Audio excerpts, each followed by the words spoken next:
Capernaum? Clearly had a strong Jewish presence because it had a synagogue, and clearly it was a bustling place with trade going in and out of it. So when you're looking to start a mission and you're wanting to get flow of information and you're wanting to get your word out, then that's not a bad place to be, really, I don't think.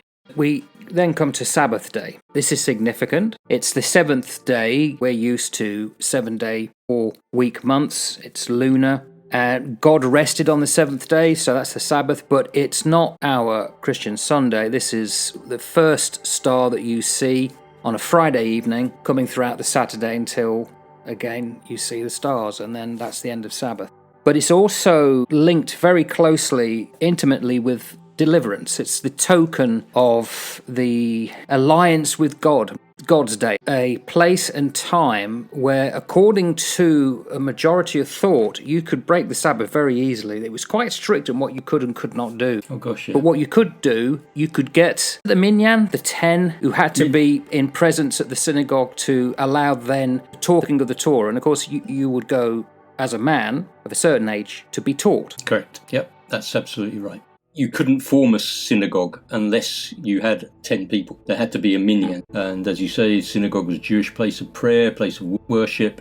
It would have come out of the post-exile period, probably after the Babylonian exile, that synagogues started to come up, and during the sort of intertestament periods between the Old and New Testament period. Normally in Judaism, in the New Testament era that we're talking about here, scripture would be read and then it would be discussed. And it wasn't scripture like we have in our Bibles. It would have been a scroll. Scroll would have been opened, the portion would have been read, then it would be discussed by the guys that were all present there. First there would be a reading of Torah, of the law, then would come the prophets, and then somebody would be asked to speak on the texts.